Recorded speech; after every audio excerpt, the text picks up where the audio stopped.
The ocean breeze used to calm me. Not today. I stood outside the lawyer's office, my fingers trembling as I reached for the doorknob. I could already hear their voices inside, low and calculated, like they were splitting up leftovers after a funeral. My name wasn't even on the list. When I stepped in, my son, Derek, didn't bother looking up. Lana sat beside him with that smug look she wore like perfume. And at the head of the table, Mr. Keener shuffled some papers, his tone dry like toast left out too long. Let me tell you this. If you're a mother who sacrificed everything for your child, only to be cast aside like a dried-up sponge, stay with me. This isn't just my story. This could be your warning. Derek finally glanced at me. He leaned back, crossed his arms, and grinned. The whole thing's done, Mom. The Sunset House is under my name now. Same with the accounts. 33 million, all mine. You're not listed on anything anymore. You don't need to worry about all that. I didn't respond right away. My legs froze, like my bones were rejecting the truth. 33 million. My house, my late husband's savings, my retirement, everything I'd built with scraped-together coupons and overtime shifts. Gone. Just like that. Lana spoke up, her tone dripping with artificial sympathy. It's just easier this way, Irene. We'll take care of everything. You can focus on your health and rest. She said rest, like I was being put down. Mr. Keener slid a thick folder across the table. Everything was signed and witnessed properly. Your fingerprint is right there on the updated transfer form, dated 2 months ago. You were recovering from surgery, I believe. I leaned closer. My own fingerprint stared back at me. It was there, plain as day. But I had no memory of signing anything. That's when I felt it. That flicker. Not fear. Not yet. It was something colder. Betrayal. 2 months ago I was blindfolded after my eye surgery. I was groggy, barely able to sit upright. Lana had been the one who insisted on handling everything, from my food to my paperwork. I remembered her holding my hand, pressing it onto some form, whispering it was just a hospital release. The folder sat there like a silent coffin. I turned to Derek. You did this behind my back, while I was recovering, while I was drugged. He shrugged. You've had your time, Mum. You were never around when I needed you. Dad died, and all you did was hover over Claire like she was the golden child.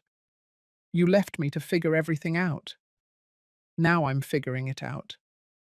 That name, Claire, my daughter, my baby girl who passed away at 17, a name that still stopped my heart when spoken out loud. He used it like a weapon.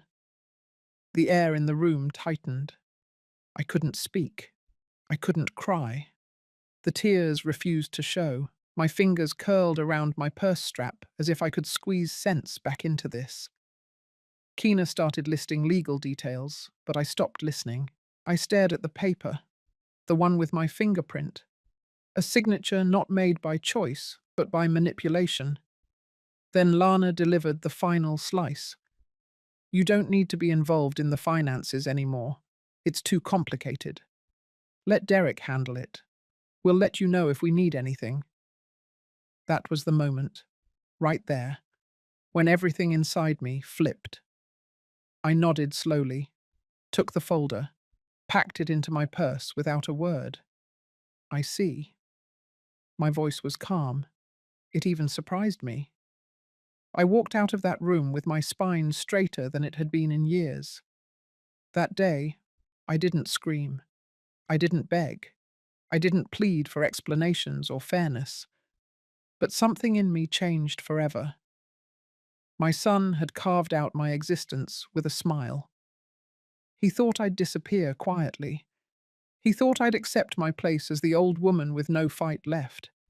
He was wrong, dead wrong. Let him gloat, let them think they'd won.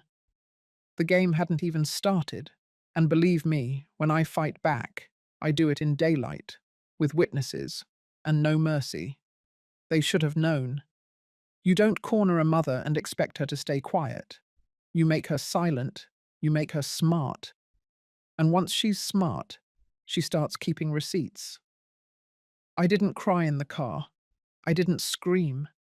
I drove back to Sunset House with both hands steady on the wheel, though my stomach twisted like the waves crashing behind my windows. The street was quiet. The sky that used to feel endless now hung low and grey. I parked the car and sat in silence. The house stood there like it always had, but now it didn't belong to me. Not legally, not anymore. The place where I buried memories, birthdays, the smell of my husband's aftershave, Claire's laughter in the hallway. It had been taken from me by the very person I raised. I unlocked the front door and stepped inside. A faint trace of lemon cleaner still clung to the air. I had mopped those floors myself 2 days ago, out of habit, for a home I no longer owned. I left the folder on the counter. That was when I saw it. The frame. The only photo I kept on the mantel. My husband, Robert, with one hand on Derek's shoulder, the other holding Claire's little fingers. I wasn't in the picture. I was the one behind the camera. I picked it up and sat on the edge of the couch. The silence grew louder. I saw it now. All of it. Clearer than I ever had. Derek had always been distant, ever since Robert died. He was 20 at the time, angry, aimless. I tried. I tried in every way I knew. But Claire had been sick. My world revolved around hospitals, appointments, medications. Derek became background noise, quiet and angry. I thought he would understand. He never did. I ran my thumb along the photo frame. He was hurting, and I didn't see it. I was too wrapped up in survival to notice what I'd let go of. But nothing, not pain, not neglect, not even a mother's mistakes, justifies what he did to me. I turned to the hallway. I still remembered which floorboard creaked when Claire would sneak to the kitchen late at night. That board still creaked, just like time didn't forget me. I stood up. The hurt in my chest hadn't faded, but it had sharpened, and now it pointed somewhere. I walked into the guest room, the one Derek and Lana stayed in when they visited, pretending everything was fine. The closet door was ajar. On the top shelf, an old cardboard box held the scrapbooks Claire and I used to make. I pulled it down, and that's when I found it. An envelope, postmarked 10 years ago. Derek's name scribbled in Claire's handwriting. It had never been opened. I sat down and opened it slowly. Inside was a letter. Her words were shaky but clear. Derek, I know Mum isn't perfect.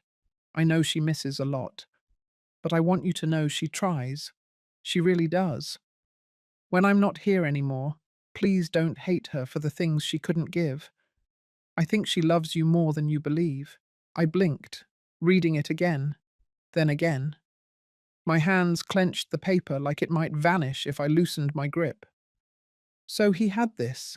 He had this letter. And still, he chose to look me in the eye and gut me in a room full of witnesses. I stood up. I walked to the kitchen. The folder from Kina was still on the counter.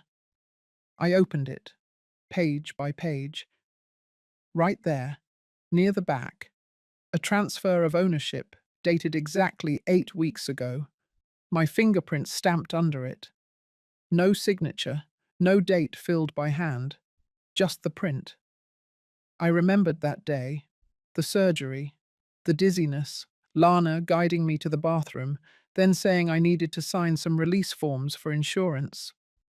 My vision had been nothing but fog. I hadn't known what I was touching. Now I knew. They planned it, they timed it, and they used my trust like a crowbar to crack open everything I'd built. I turned on the lamp. The light felt colder than usual. I grabbed my old notebook from the drawer and began writing. Every transaction I remembered. Every time Lana mentioned repairs. Every doctor's appointment she offered to drive me to. I circled the surgery date. Then I opened my laptop. I logged into the bank. The joint account balance was low. Not empty, but far lower than it should have been. The detailed transaction history showed repeated transfers labeled maintenance, improvement, upgrade. One company name stood out. LJW Holdings. I googled it. Lana Jane Whitlow. She'd formed her own LLC, and she'd funneled the money straight through it, claiming it was for the house. I scrolled faster. One deposit matched the week she said the roof was being replaced, but I had never seen a single roofer on the property. That was it. That was enough.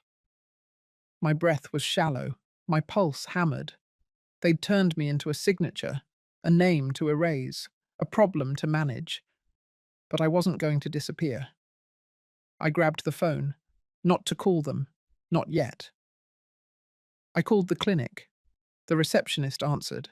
I need to speak with the nurse who assisted during my surgery 2 months ago, the one who handled the discharge process.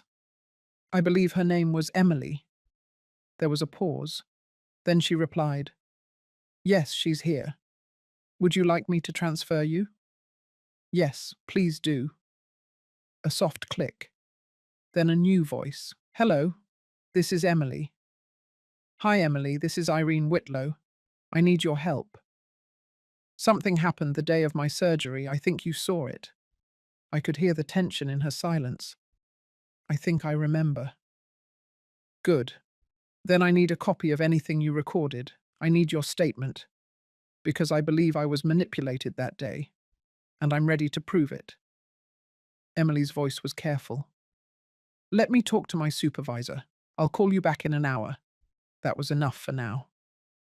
I hung up the phone. I looked around my kitchen, my home. The walls weren't closing in. They were about to open wide.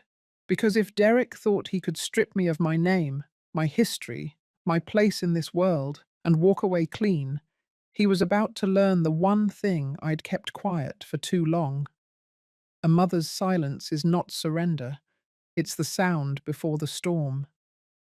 The next morning, I was wide awake before the sky turned blue.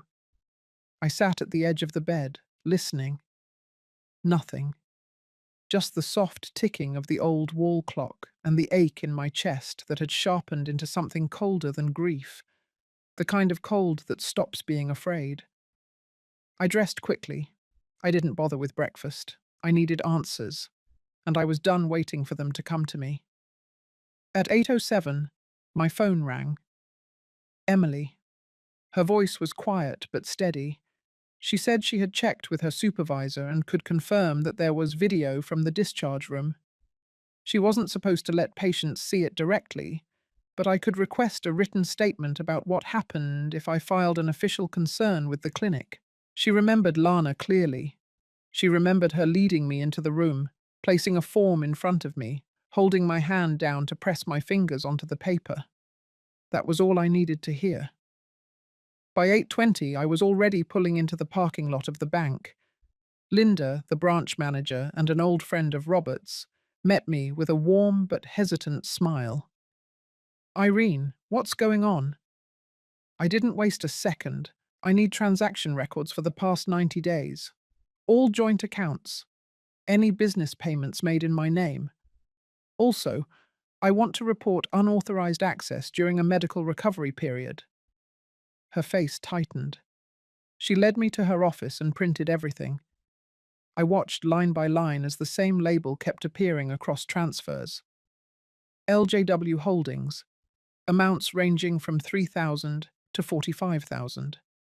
Each labeled repair, investment, or renovation. Linda turned to me. Were you authorizing these? No. And I want everything flagged. We filed a fraud report together. Linda noted it as suspected elder financial abuse. She also printed out a breakdown of the most suspicious entries. On the way out, I stopped by the maintenance company Derek claimed to have hired for the roof. A small red sign above the door read, Big Pine Roofing. I pushed the door open. A bell jingled overhead. The man at the front desk had a sunburned face and greyish stubble.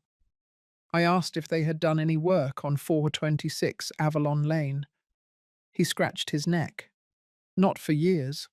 Not since we patched that leak in the back bathroom. I remember it because the lady didn't want tile replaced, said it gave the house character. That was me. No records of recent payments or contracts, nothing tied to my name, nothing tied to LJW Holdings either. I thanked him and stepped outside, heart racing. By noon, I had a file folder full of holes in their story. That night, I didn't sleep much. I laid in bed with the lights off, listening again. Not for sounds, for the silence before the storm I was about to start. The following morning, Derek showed up at the house. Without warning, without shame. He strolled in like nothing had happened, like the house still belonged to him the way he believed it always should. I was pouring coffee when he spoke behind me. We need to talk about consolidating some accounts. Lana and I are thinking of adding a guest pool out back. It'll raise the property value by a good 10%. I turned slowly. My hands didn't shake this time. I poured him a cup without looking up. Funny. I thought you said this house was yours now. He shrugged, taking the cup like it was his right. It is. But you're still here. Might as well use your presence to keep it up. Neighborhood likes the idea of a retired widow in the window, makes everything look safe and settled. I froze. Not at the insult, but at the clarity of it. He wasn't even trying to hide what I had become in his mind. A prop, an ornament to sell a better illusion. I pulled out the folder, laid it on the table between us. He didn't touch it. What's this proof? That you and Lana committed fraud? That you transferred funds out of my account, not yours? That you used my recovery period to stage a fingerprint transfer? That your company, LJW Holdings, is a shell? His face shifted. Not fear, not regret. Annoyance. Mum, you don't understand how these things work. This is how families build wealth. We consolidate. We grow. You're just holding things back because you don't want to let go. Let go. Let go of the house I nursed your father in. Let go of the savings I skipped meals to build. Let go of a name I spent 50 years keeping clean. I stood up. You want wealth, Derek. Fine. But not at the cost of my dignity, not at the cost of my sanity, and not at the cost of the truth. I opened the folder wider, pointing to the highlighted sections. These are flagged transactions. This one here was during my eye surgery. I have a nurse's statement confirming I was medicated, visually impaired, and unaware of the forms you had Lana place in front of me. He raised his voice. You always do this. You always act like you're the victim. You chose Claire over me for years. You were never really a mother to me. You don't get to cry foul just because you're feeling guilty now. There it was. The wound. Wide open. I held my ground. I failed you, Derek. I admit that. I was overwhelmed. I was broken. And I couldn't be in two places at once. But that does not give you the right to steal from me. That does not give your wife the right to forge legal documents. That does not give anyone the right to erase me. He stood too, fists clenched, but not raised. You're going to regret this. I already do. I walked around the table and opened the front door. He hesitated. I said nothing. He walked out without finishing the coffee. As the door clicked shut behind him, I exhaled fully for the first time in weeks. I wasn't scared of Derek anymore. I wasn't scared of what he might do, because I had already decided what I was going to do next, and it was going to be loud, public, and impossible to undo. I didn't give Derek a day to catch his breath. The moment the door shut behind him, I locked it, walked straight to the kitchen, and pulled out every document I had been collecting. I laid them across the dining table like evidence at trial. The video statement from the nurse was coming. The flagged transactions were printed and circled. The roofing company had confirmed no recent work, and the LLC under Lana's name, LJW Holdings, was officially registered 2 weeks before the first major withdrawal from my joint account. That wasn't coincidence, that was strategy. That was theft, dressed in legal clothing. By mid-morning, I was sitting at the front desk of Clearwater Senior Legal Aid, folder in hand, ready to go to war. A young woman named Clarissa greeted me. She had soft eyes, a firm voice, and a sharper spine than most people twice her age. She reviewed my folder, line by line, and didn't blink once. "You're saying you were medicated and visually impaired when your fingerprint was used on this financial transfer?" "Yes." The nurse confirmed it. "She's preparing a written statement. The bank has flagged all recent transfers. The roofing company confirmed no recent work. The LLC is a shell under my daughter-in-law's name." Clarissa leaned forward.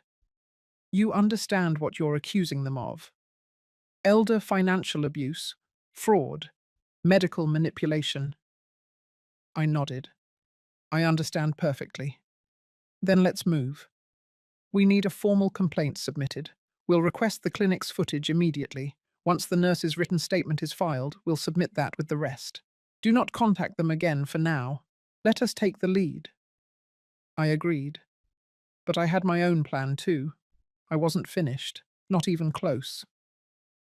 By that evening, I sat at my kitchen table, dialing the number for the Clearwater Neighborhood Council. I told them I wanted to attend the next open meeting and speak about elder abuse. Not in theory, in reality, in my neighborhood, in my house. They put me on the list. I didn't sleep much that night. I stayed up reviewing the papers again, reading every detail, memorizing every line item.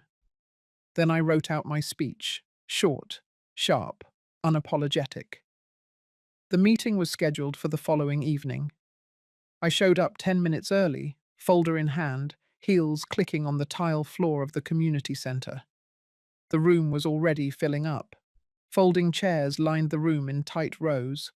Old neighbors, new couples, people I'd known for decades. People who waved from across lawns but never asked what kept my eyes hollow lately. I sat quietly in the second row. Clarissa arrived 5 minutes before the meeting started. She didn't smile, just gave me a small nod and sat beside me. The meeting began with local zoning updates, a new grocery store plan, a crosswalk proposal. Then, finally, the moderator stood at the mic and cleared his throat. "We have a resident speaker tonight, Mrs. Irene Whitlow, who would like to address the group on an important personal matter." "Mrs. Whitlow, the floor is yours." I stood, walked slowly to the front. My pulse thudded in my ears, but my voice was clear. "Good evening. My name is Irene Whitlow. Many of you know me. You've seen me on my porch. You've borrowed sugar from me. You've watched my house glow orange at sunset and assumed peace lived there. It didn't." I paused. 2 months ago, during a medical procedure, while sedated and recovering, I was manipulated into signing over my home, my finances, and my autonomy to my own son and his wife. Gasps echoed, chairs shifted. They registered a company in her name. They funneled money through it under the guise of home repairs. Repairs that never happened. They used my joint accounts. They called it help. But what they really did was erase me while I still stood in my kitchen, washed their plates, folded their towels, and paid the utilities. Whispers rose in the room. I held up my hand. This isn't about sympathy. This is about awareness. It's about how easily someone you raised, someone you held through fevers and scraped knees, can turn around and strip you bare while smiling in your face. I held up a copy of the flagged transactions. This is the paper trail, and I have more: a nurse's testimony, a fraud report, an active investigation. I'm not here to ask for help. I'm here to warn you. Because if it can happen to me, it can happen to any of us. The room was silent. I thanked them, then returned to my seat. Clarissa leaned in. That was powerful. They heard you. Not enough. Not yet. The moderator cleared his throat again. Thank you, Mrs. Whitlow. We encourage others to speak with her after the meeting if they wish to support her effort. That support came faster than I expected. After the session, several neighbours approached. One offered to write a statement about the lack of visible repairs. Another mentioned seeing Lana leave with stacks of envelopes during their last visit. A third asked if I'd consider speaking to a local news contact. I considered it. Then I said yes. By the time I got home that night, my voicemail already had 2 messages. One from the local ABC affiliate, another from a woman named Patricia, who ran a senior justice organization. But what hit hardest was the third call. The nurse. Her voice was steady. Irene, I just submitted my statement to the legal office, and I'm going on record. I remember your daughter-in-law placing your hand on the document. You were groggy. You asked her what it was. She told you it was just a clinic receipt. I remember it clearly. I whispered a thank you and ended the call. I stood in the dark kitchen for a long moment. This was no longer a private matter. This wasn't about shame. This was about power. And for the first time in a long time, I could feel it shifting back into my hands. Tomorrow, I would begin the next phase. No more hiding, no more hoping they'd undo the damage. Tomorrow, the reckoning would be public. On my terms. In broad daylight. With their names attached. They wanted to treat me like a silent, forgettable old woman. They were about to meet the version of me who remembered everything and forgave nothing. By sunrise, I already had my outfit pressed, documents stacked, and the phone numbers of every local reporter who had left me a voicemail. I hadn't slept. I didn't need to. My name had been taken from the deed, but I was about to carve it into every conversation in town. At 8:30 sharp, I walked into the Clearwater Gazette building and handed my file to the woman behind the front desk. She blinked twice at the thickness of the folder, then ushered me toward a glass office with a young man hunched over a keyboard. He stood up the moment he saw the label: Elder Abuse and Financial Fraud. Within minutes, he was recording my statement, snapping copies of the documents, the flagged transactions, and the nurse's written account. I didn't flinch. I didn't soften the details. I spoke like someone who had held in too much for too long and finally learned how to weaponize the truth. By noon, the local ABC station had me sitting in a studio chair, microphone pinned to my collar. Lights overhead. A camera 2 feet from my face, a producer counting down with her fingers. And I spoke. I said everything. I named Derek.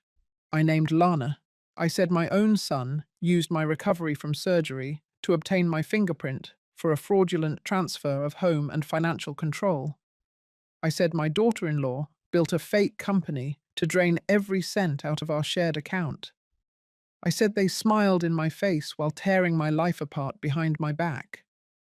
The segment aired by evening. I watched it from the living room of my neighbor, Doris. The room fell quiet after it ended. She looked at me and reached for my hand. I didn't squeeze hers. I wasn't in the mood for comfort. I was in the mood for fire. By morning, the town was split into 2 camps, half in shock, the other half pretending to be.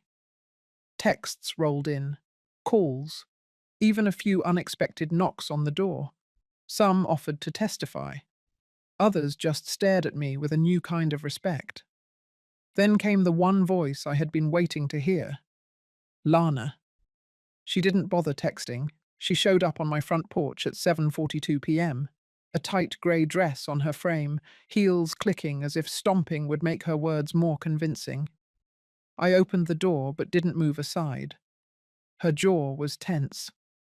"You need to stop this, now." I didn't move. "You embarrassed your own son on public television. Do you realize how damaging that is?" I tilted my head. "As damaging as stealing from your husband's mother while she was medicated and recovering from surgery." She tried to step forward.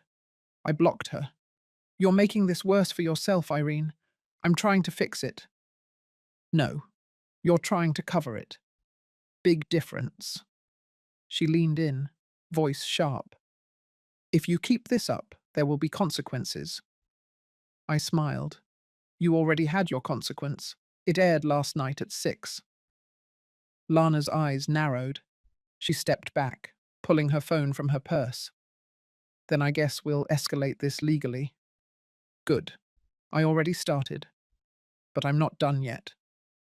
She froze. "What do you mean?" I stepped outside, shut the door behind me, and faced her on the porch. "You see, I've already met with 2 law firms. One of them is preparing to file charges for elder financial abuse. Another is working with the Senior Justice Task Force to make sure this case becomes precedent for the state. There's going to be a name attached to the bill they're drafting for stricter power of attorney protections. That name is mine." Lana's lips parted, but nothing came out. I kept going. "Every local paper is running my story tomorrow. The Sunday segment is being picked up statewide. And the Nursing Association has launched an internal investigation based on the video from your little fingerprint stunt. So yes, Lana, let's escalate." Her voice shook now. "You're destroying your family. You destroyed it when you treated me like a piece of property, when you turned Derek's resentment into a scheme, when you used my grief and guilt as leverage." I took a step closer. "You may have built a fake company, but I'm building something real, something public, something permanent." She swallowed. "You don't know what Derek is capable of when he's cornered. Neither do you." I walked past her and back into the house. I didn't slam the door. I didn't lock it in a hurry. I simply turned off the porch light behind her. The next day, I was at the bank again. Linda greeted me with an urgency I hadn't seen before. "We just received word. Derek tried to open a new joint account using a copy of your expired ID. But since you flagged your profile for fraud, it triggered an alert." "Perfect. We forwarded everything to the legal aid office and the police. Thank you." By late afternoon, the sheriff's office called. They wanted me to come in and provide a full statement. I did. I brought every file, every note, every recording I had. Clarissa sat beside me the entire time. When it was over, the detective looked me in the eye. "We're moving forward with charges." I nodded. Finally. But I wasn't finished. Later that evening, I received a phone call. Not from Derek. From his employer. Apparently, someone had forwarded the news clip.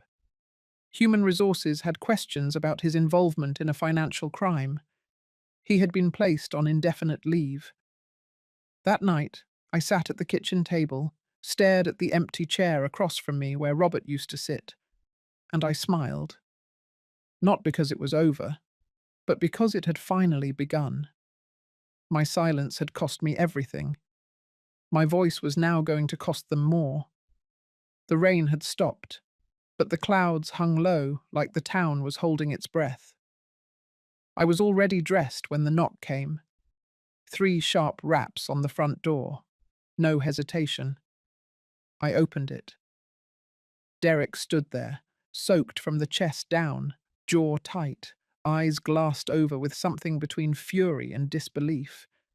Behind him, his car idled at the curb, door still open like he couldn't even be bothered to close it before storming in. He didn't wait for an invitation. He brushed past me, shoes dripping onto the hardwood, pacing like a caged animal. "You went on TV. You actually did it." I closed the door and turned to face him. "You forced my hand." He scoffed. This is what you call justice, no. This is what I call the beginning. He turned sharply, pointing a finger at me. You humiliated me. You ruined my job. You think you're the victim here. But you never saw what it was like being your son. You never saw what it did to me, growing up in the shadow of your perfect little Claire. My chest tightened. There it was again. Her name, always twisted into a weapon. I stepped forward. Don't you dare put this on her. Don't you dare take your resentment and dress it up like a justification. What you did had nothing to do with grief. It was greed. It was calculated. It was vile. He shook his head. You were never there. You stopped being my mother the day she got sick. The house turned into a hospital room. You turned into a ghost. I was left alone to figure out what a man was supposed to be, while you lit candles at her bedside. I stared at him. And that's why you stole from me. Because I failed you as a mother.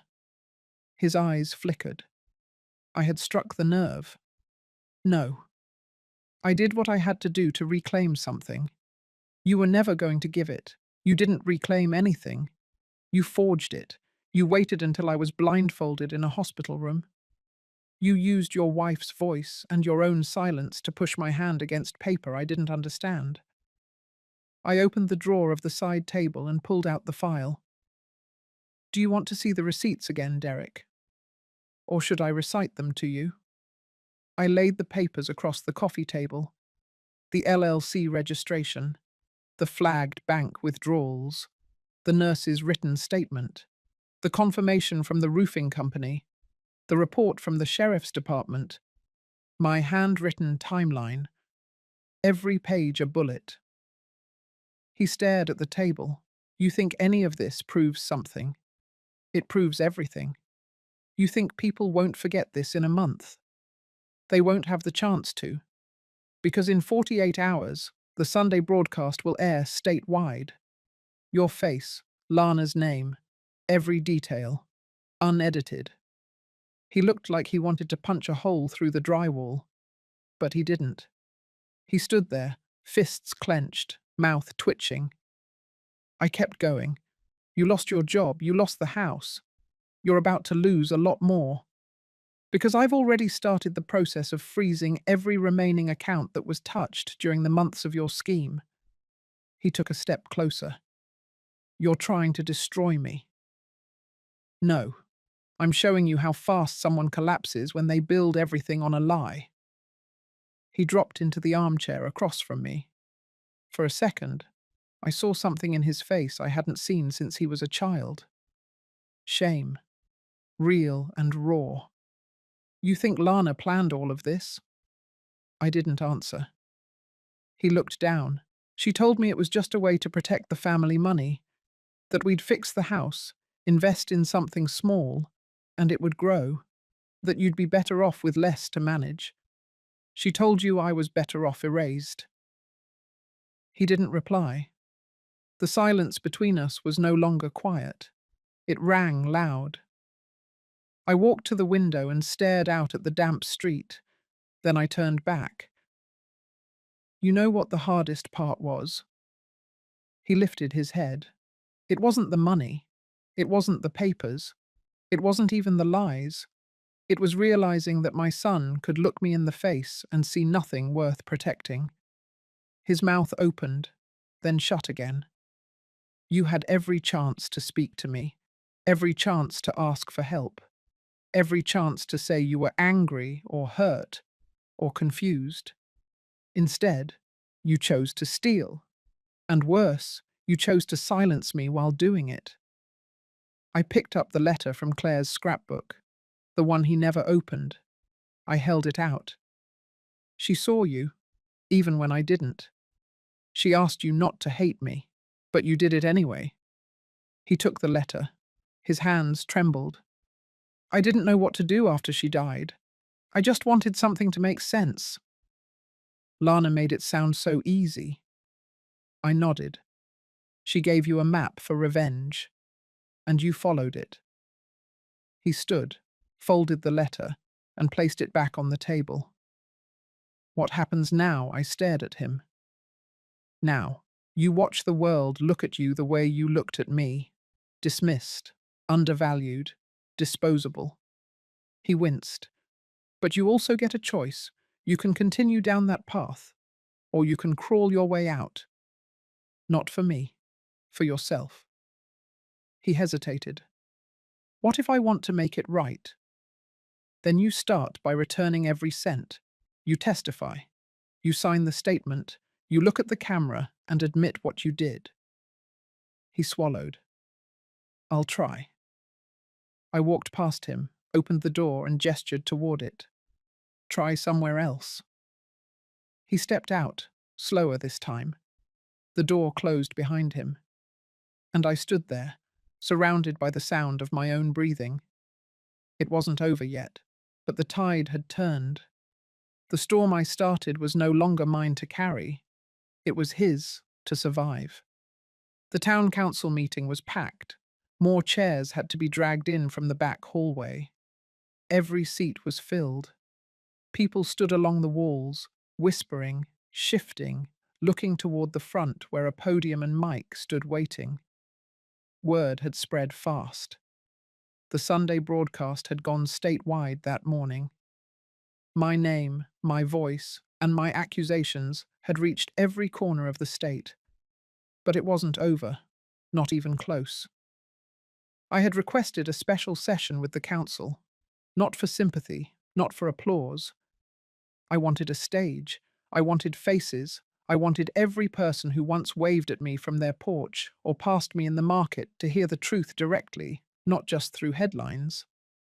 I waited in the side hallway while the chairwoman read the agenda. My folder was tucked under my arm, but I no longer needed it.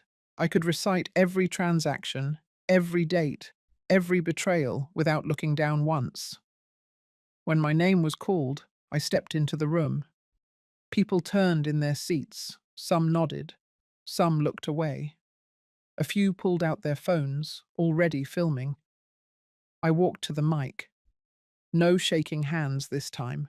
I spoke without reading. For months, my son and his wife stole from me. They used my illness as a weapon. They took my home, my savings, and my silence. But I'm not silent anymore. I paused, scanning the crowd. The truth is, most elder abuse doesn't come from strangers. It comes from the people we once held in our arms. It comes wrapped in soft voices and family titles. And it always starts the same way, with silence. My voice cut through the still air. That ends today. I stepped aside.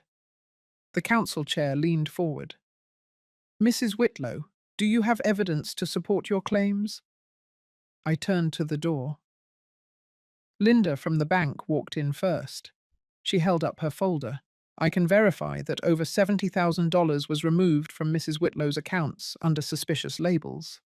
None of those withdrawals align with service invoices. She stepped aside. Next was Emily, the nurse.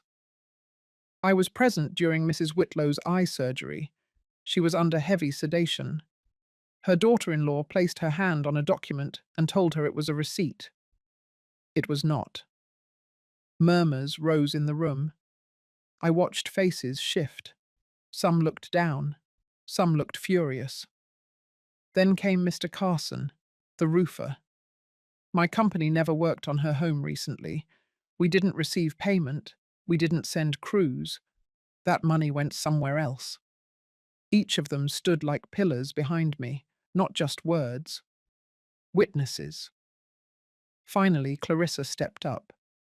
The Senior Legal Aid Office has filed an official report with the county. We have entered all evidence into the state database for prosecution of elder financial abuse. This case meets all qualifying criteria. The chairwoman cleared her throat. Thank you. Mrs. Whitlow, we will begin the formal investigation procedures as of today. I nodded. I turned back to the audience, but I wasn't finished. From the front row, Lana stood. She wore all black, designer jacket, flawless makeup. Her heels echoed on the hardwood as she walked toward the mic. I did what I had to do. She was forgetful. She needed help managing things. The crowd stiffened. I didn't take anything she didn't owe me. Gasps echoed. I stepped forward, facing her. What exactly did I owe you? She smiled, sharp and rehearsed.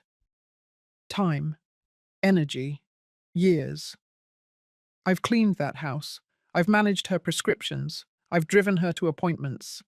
Do you know how exhausting it is to care for someone who doesn't even say thank you? I didn't blink. So you decided to help yourself to $70,000 and my home? She didn't answer. I kept going. You created a fake company. You funneled money out of a shared account. You forged legal documents while I was sedated. You used my son's pain to build your little empire. She stepped closer. He wanted to fix things. You broke him. No. You fed him poison and told him it was justice. The room was silent. I turned to the council. Do you need anything else? The chairwoman shook her head. This session is closed for public comment.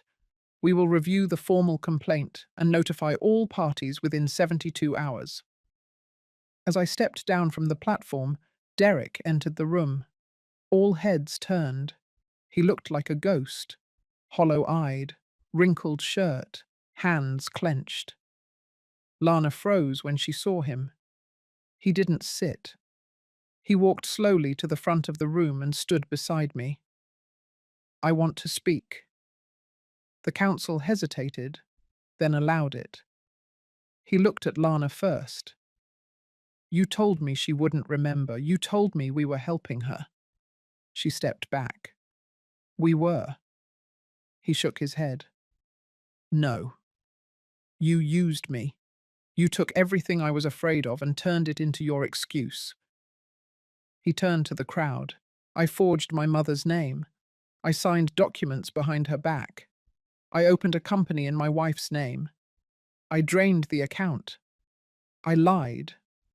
I let her take the fall because I was too ashamed to admit I wanted more. You can arrest me. You can fire me. You can throw me out of the family. But I won't let her carry this anymore. He faced me. I'm sorry. He turned and walked out. Lana followed, heels clicking faster now. The room was still. The councilwoman turned to me one last time. Do you have anything to add? I looked at the crowd, their faces, their silence. Yes. I want every one of you to remember this night, not because I exposed my family, but because I refused to be erased. I walked out the front door without looking back. The sky had cleared. The storm wasn't over. But I was the one holding the lightning now. The morning after the council meeting, the clip of Derek's confession had already gone viral. Every local news outlet replayed it. Headlines called him the son who stole from his mother and then confessed in front of the entire town. Comment sections filled with outrage, sympathy, and disbelief. But I didn't care about any of that. What mattered was momentum, and I was not about to let it slow down. By noon, I was back at the Clearwater Bank, sitting in a glass-walled office across from Linda. Her expression was tight, alert, no longer the soft look of a friend helping a friend. She had become a professional in the middle of a legal minefield. I reviewed the flagged transaction reports again, this time going line by line with her assistant. Every withdrawal, every dollar traced from my account into LJW Holdings, every payment categorized under renovation, repair, property improvement. All fake, all leading back to Lana. She tapped a few keys and pulled up one more transaction. This one's new. Transferred 2 days ago. $4,750. It didn't go into LJW. It went to a personal checking account under Lana Whitlow. I leaned in. Was it pulled from the joint account number from your health reimbursement fund? My spine stiffened. That fund had been set up for emergencies, medical needs. It required dual access. My thumbprint or in-person approval. Linda clicked once more, then looked at me. She did it using a thumbprint scanner, remote login. Your credentials had already been flagged, but the system processed it because the scanner bypassed the ID delay, so she still had a copy of my fingerprint, and she was still using it. Call the fraud department, flag that account, freeze it immediately. Linda nodded. It's done. I stood. My body buzzed, not with nerves, with anger. Outside the bank, the air was thick. My car was already running. I slid into the driver's seat and pulled out my phone. There was only one place left to go today. I drove straight to the office of a private investigator. His name was Robert Castillo. He was retired law enforcement, now specializing in white-collar crimes and domestic fraud. I had been referred to him by Patricia, the director of the senior justice group I spoke with last week. Castillo didn't ask small-talk questions. He saw the folder, flipped through it silently and leaned back in his chair. This is enough for civil litigation. But if you want this airtight, we track the devices. We follow the bank activity, not just on paper, but with real-time logins, access points, location stamps. She's gotten bold. That means she's gotten sloppy. How soon can you start? I already did. He pulled up a laptop, turned the screen toward me. This IP address here matches a device used in your house 3 weeks ago. It logged into your health fund and opened a fingerprint scan. That file was saved, then exported to a secondary device. Guess where it pinged next? He tapped the screen. Lana's yoga studio, Midtown, same address listed on the LJW LLC filing. I stared at it. So she stored my biometric data and kept using it to move money. Castillo nodded. And she's still using it. I stood. What happens if we go public with this? He smiled. We will. After we give her a chance to bury herself first. The next morning, I held a press conference. Nothing grand. Just me, Clarissa, and 3 reporters outside the community center. I read a brief statement. Clarissa confirmed the formal charges were being filed. The reporter asked about the latest theft. Clarissa answered. We have reason to believe Mrs. Whitlow's fingerprint was digitally stored and used without her consent. Evidence shows a recent transfer was executed from her health fund, which had been previously restricted. This marks a new layer of premeditated fraud. That was the headline the next day. Premeditated. Lana didn't show her face for 72 hours, but when she did, she made sure it was dramatic. She stormed into the same bank branch. Cameras caught it. She walked in wearing sunglasses and a trench coat like some B-list courtroom actress. She demanded a meeting with management. Linda called me immediately after. She screamed. Called you manipulative. Accused the bank of violating her rights. What did you tell her that her rights ended when she used a sedated woman's fingerprint to drain her own emergency fund? Then I had security escort her out. I let that sit for a moment. Then I said, good. But it wasn't enough. I needed the town to see it for themselves. I called a town hall. Open invitation. Same room. Same microphone. The crowd was even bigger than before. Reporters, neighbors, former co-workers, strangers who had been following the story online, and front row, 2 empty seats. One had Derek's name on it. The other had Lana's. Derek showed.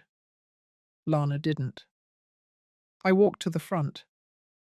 I'm not here to tell the story again. You've heard it. You've seen the footage. You've read the headlines. But I will tell you this. Every time someone steals from the elderly, they count on one thing. That we'll be too ashamed to speak. That we'll protect our families by sacrificing ourselves. That silence is safer than exposure. She counted on that. And she was wrong. I held up the printout from Castillo. This is a login report. It shows my fingerprint was copied, stored, and used after I revoked access. That's not just theft. That's identity abuse. That's biometric fraud. That's a crime. I turned to Derek, who sat stiff in his seat, eyes forward. Your apology matters, but accountability is louder. He stood slowly. I'm cooperating with the investigation. I've signed over the LLC. I've transferred every remaining dollar back. I've testified in full. He looked around the room. My name will never recover, but hers shouldn't either. I stepped down. The crowd erupted in quiet applause, not the kind for celebration, the kind for reckoning. That night, Lana's name trended for all the wrong reasons. By morning, her studio lease had been cancelled, and for the first time in months, I slept with the windows open. Not because I felt safe, because I finally felt seen. I stood at the edge of the courtroom parking lot, staring up at the sharp glass edge of the building like it was the final wall between me and the truth I had carried for over 2 decades. My coat flapped behind me as the wind picked up, but I didn't flinch. Inside those walls, I was going to rip apart every last lie they built. By the time I stepped into the room, they were already there. Megan sat flanked by 2 attorneys in sharp suits who looked too young to understand the depth of what they were playing with. Beside them was Jeremy, still chewing gum like a smug teenager, his legs stretched out like he owned the damn bench. He looked up and grinned, the same grin he wore the night he left that baby and $100 bill on my porch. I walked straight to the front. My attorney, Angela, handed me a single sheet of paper. I didn't need it. I had the words burned into my spine. The judge entered. Everyone stood. Formalities flew by like dust. Then it began. Megan's lead attorney was the first to speak, launching into a tirade about maternal rights and emotional trauma, about how Megan had returned after 2 decades to reclaim her daughter, whom she had only abandoned out of postpartum stress. He used words like empathy, mental health, rehabilitation. My stomach turned. They painted Megan as a wounded woman, a phoenix, a mother who had to disappear to heal. The courtroom was silent as he painted that fantasy. Even the judge leaned back, absorbing it all. Megan bowed her head dramatically, squeezing out a tear at just the right moment. Jeremy handed her a tissue like a rehearsed stage cue. Then it was my turn. Angela stood, steady and clear, her voice slicing through the fabricated fog. She reminded the court that no mother files to reclaim custody 21 years later, just weeks after a $71 million inheritance was legally transferred. She reminded them that the day Megan returned, she did not visit her daughter, she visited a real estate lawyer. She showed screenshots of Megan calling my granddaughter the golden goose in private emails. Gasps rose. And then it came. The witness had kept hidden. Angela turned to the side door and signaled. A woman in her late 40s walked in, sharp suit, steady eyes. Her name was Diana Lopez. She was a former paralegal for a lawyer Megan hired years ago in Arizona. She testified that Megan had planned the comeback since the inheritance rumors leaked. Emails, calls, voice recordings, all documented, all signed.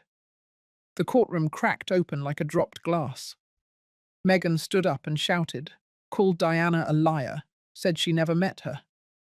Then Diana pulled out a printed flight itinerary from 2021, paid by Megan's personal card. Destination, Phoenix to Tucson.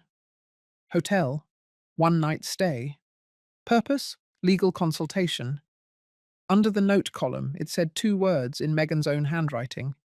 Custody strategy. Jeremy looked like he'd been slapped. But I wasn't done.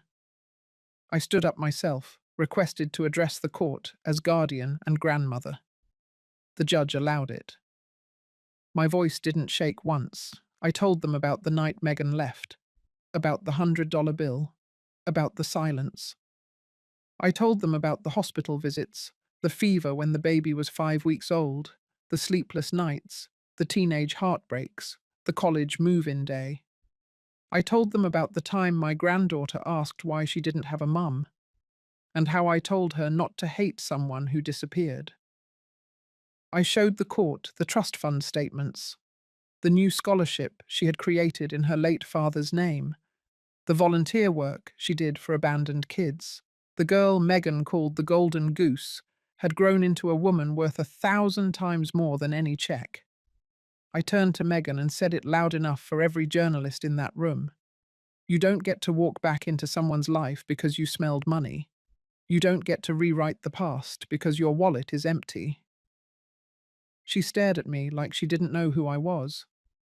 Then the judge dropped the hammer.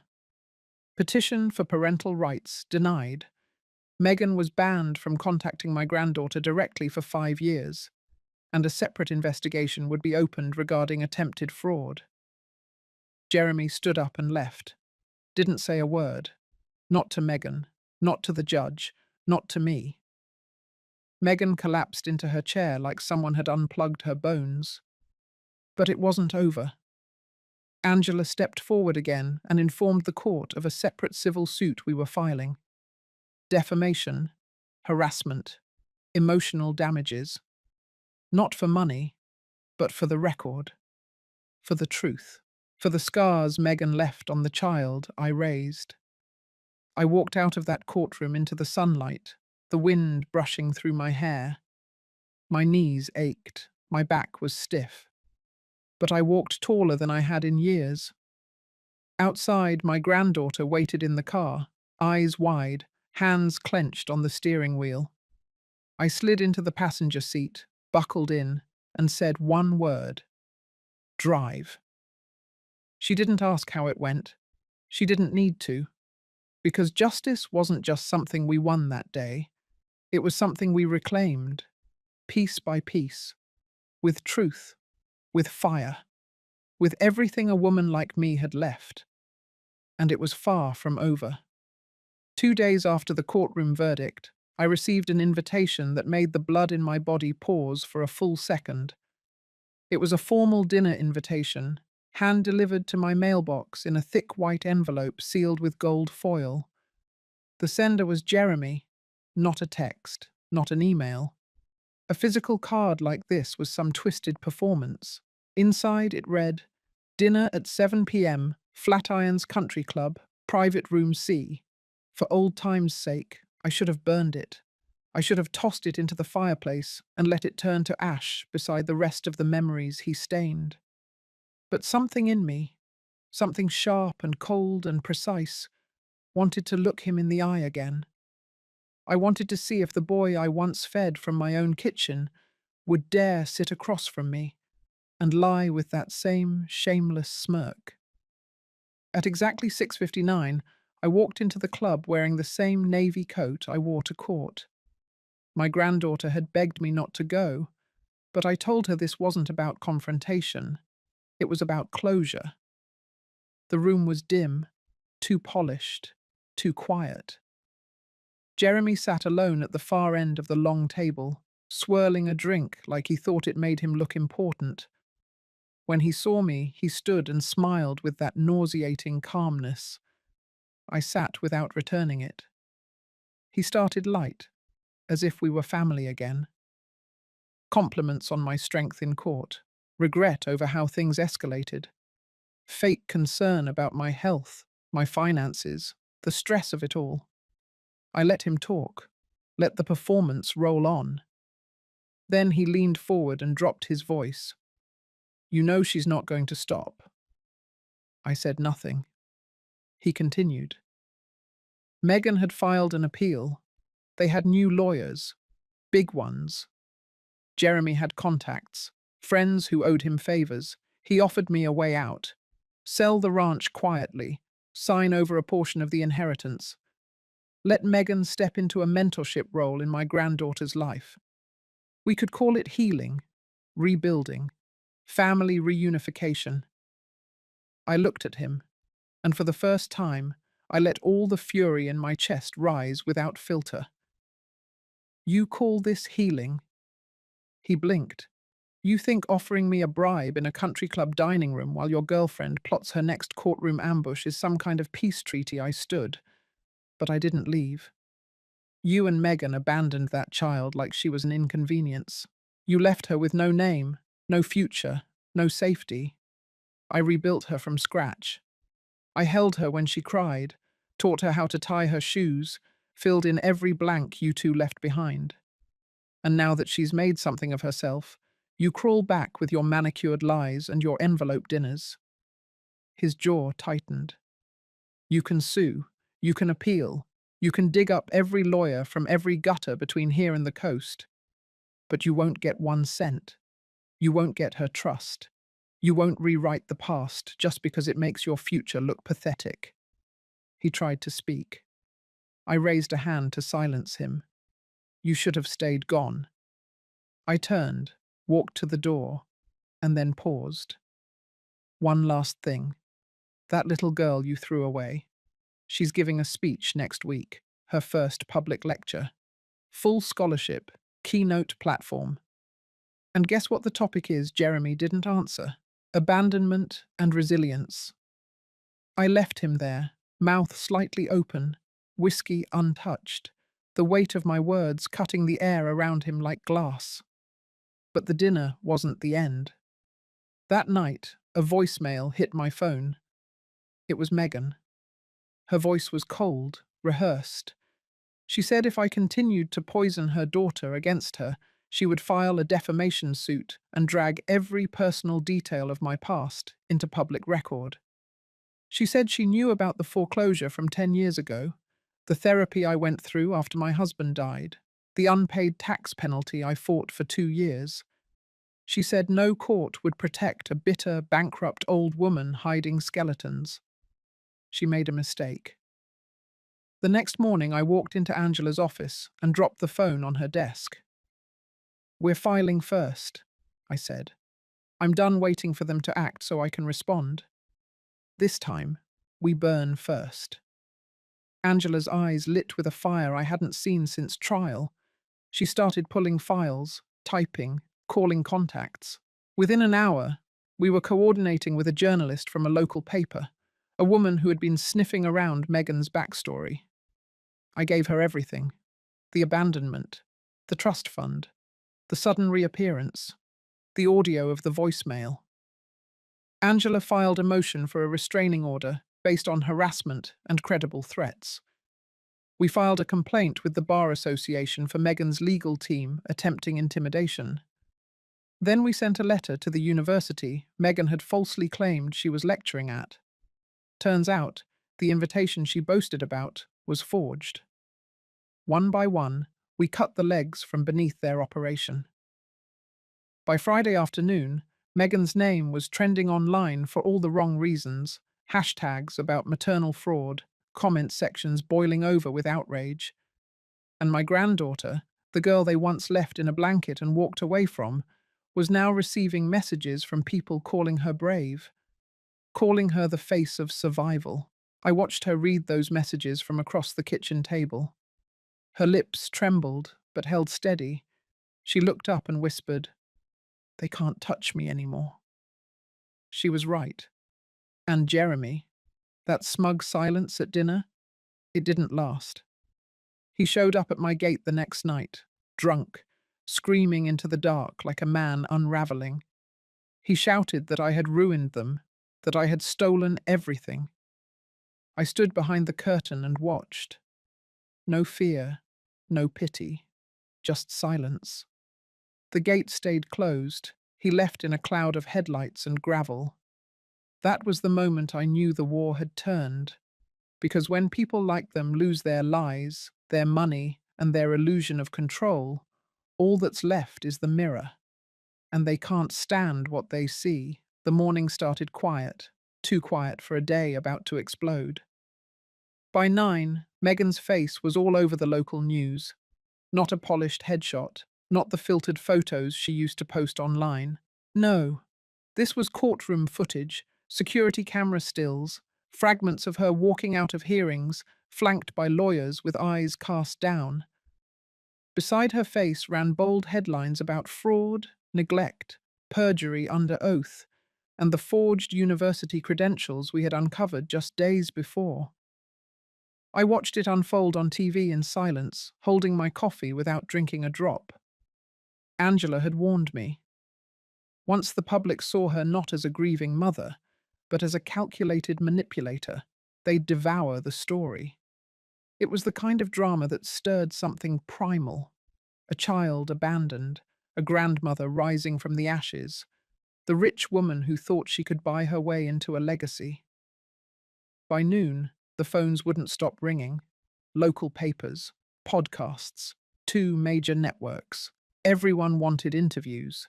They wanted the grandmother, the girl who had grown up without a name. They wanted pain packaged for public consumption. But I didn't take a single call. My granddaughter didn't need fame. She needed peace. Instead, I let Angela handle the statements. Calm, controlled, just the facts.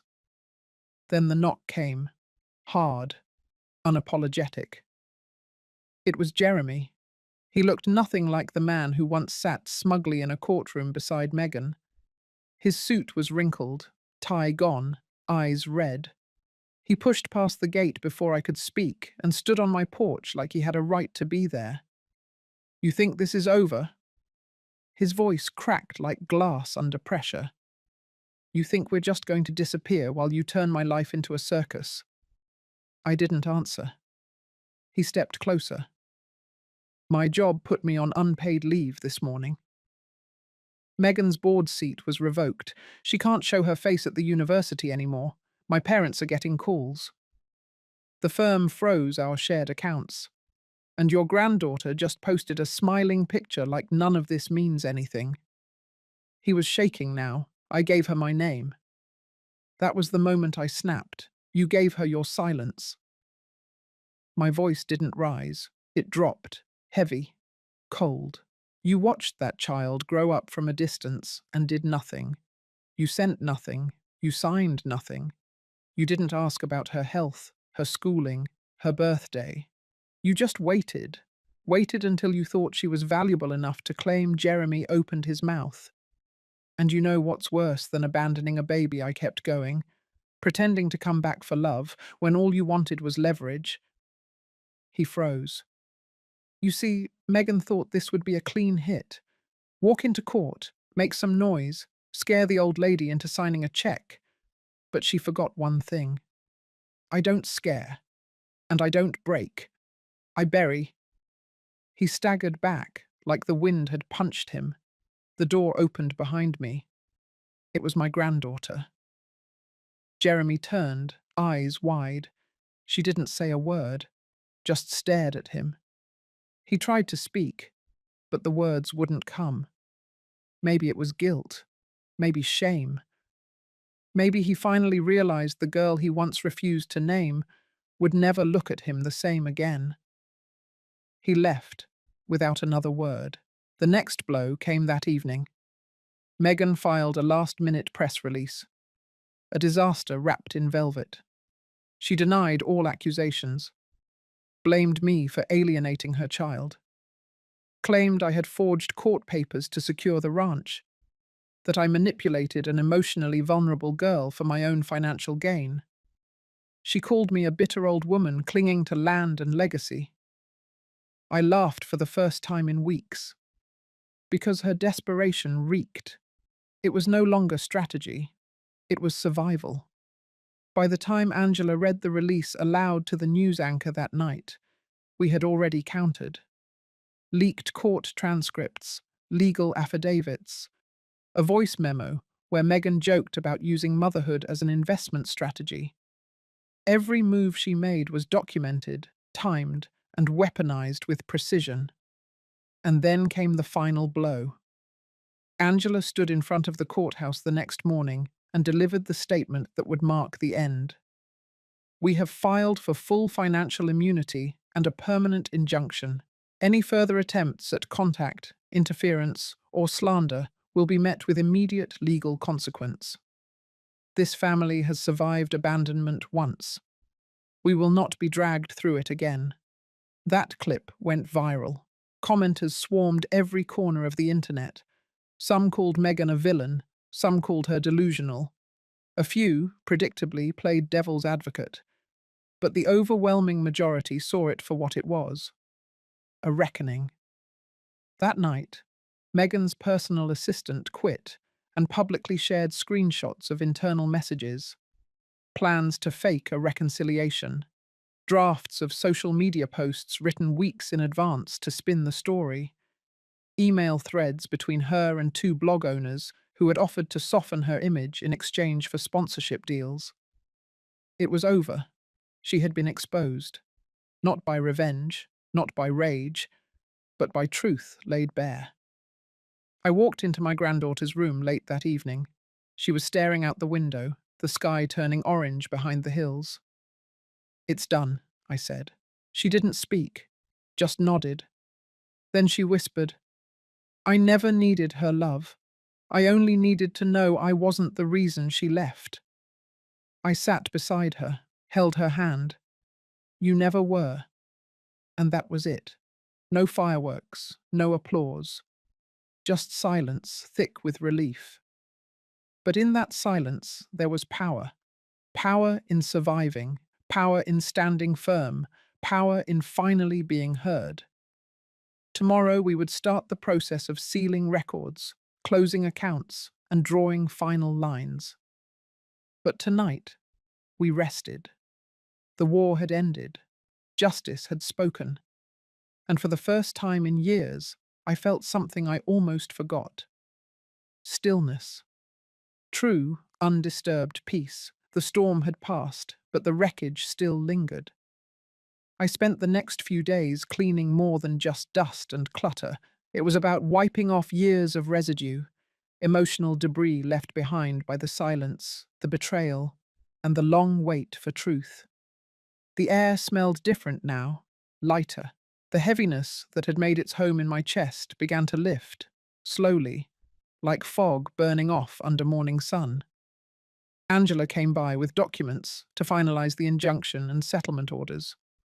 It was the last round of signatures, the final nail sealing a door that never should have been opened again. Meghan and Jeremy would receive nothing. Not the land, not the name, not the child. The court made it permanent. It wasn't revenge.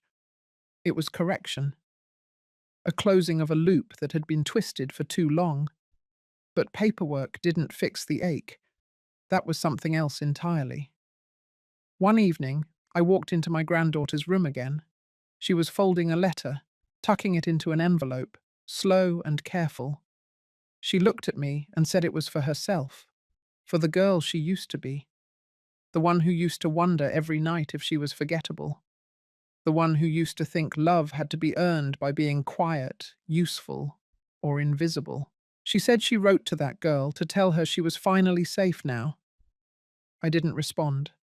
I just sat down beside her. Sometimes, the deepest healing happens in silence. The town quieted too. People stopped whispering when I passed them in the market. Instead, some nodded. Others offered small smiles. A few strangers left flowers at the edge of the ranch gate. I never picked them up. Just let them sit there until the wind decided what to do with them. I didn't need validation, but it was nice to be seen. One morning, I walked out to the south field, the one we never used much because it sat too low, and the rain liked to drown it. But this time, I stood on the edge and saw something growing. Wild sunflowers. No one planted them. They just showed up. I took it as a sign. Maybe healing didn't always come from fixing what was broken. Maybe it came from planting something new beside it, letting it grow wild and different. By week's end, I gathered the legal folders, the pictures, the hospital records, and everything Meghan once tried to weaponize. I placed them all in a box and tied it shut. Then I walked it to the attic, not to hide it, but to shelve it, because I had lived through it, and I had survived it, but I would no longer wear it. That night, my granddaughter came to me and asked if we could start building the greenhouse again, the one we had talked about years ago before the courtrooms and media and betrayals. She said she wanted to grow basil and mint and strawberries, not for sale, just for us. I said yes. Not because I cared much about herbs, but because it was the first time she used the word gidwi, and it felt like a doorway was opening. The next few days were full of simple things: dirt under our nails, laughter over crooked shelves, music playing from the radio while we painted old boards. For the first time in years, the house didn't feel like it was bracing for impact. It just felt like home. The final hearing was brief, just a formality to confirm the restraining orders and asset decisions. Megan didn't show up. Neither did Jeremy. Their attorneys appeared alone, faces tight, words clipped. The judge signed off and looked me directly in the eye before dismissing the case. His expression held something I hadn't expected: respect. I walked out of that courtroom lighter than I had walked in. Not triumphant, not smug, just steady. Angela met me at the steps. She didn't say anything either, just nodded and handed me a small folded paper. Inside was a simple line: "You reminded the law that silence doesn't mean weakness." I kept that note in my coat pocket for weeks. I knew Megan would disappear into some other city, some other circle. She'd spin her own version of the story and maybe even believe it. But I no longer needed to follow her footsteps. Let her live in the echo chamber of her choices. I had nothing left to prove. The girl she left behind had found a voice, and I, the woman she underestimated, had found peace. That weekend, we finally invited people over again. Nothing fancy, just neighbors, a few ranch hands, and folks who had stood by us through it all. We grilled in the backyard, music played, someone brought pie. My granddaughter laughed so hard at one point she nearly dropped a plate. I hadn't seen that sound on her face in years. And just like that, life stitched itself back together. Not the same, but stronger. We weren't healed because the pain had vanished. We were healed because it no longer defined us. And maybe that was enough. Maybe that was everything. If this story touched something inside you, you're not alone. Many of us carry pain from people we once trusted most. Sometimes justice looks like a courtroom. Sometimes it looks like rebuilding your peace brick by brick. If you've ever had to let go to protect your worth, share your story in the comments. Your voice matters here. And if you believe in healing, in dignity, in rising quietly but firmly, then hit that like button and subscribe. There's more truth to tell.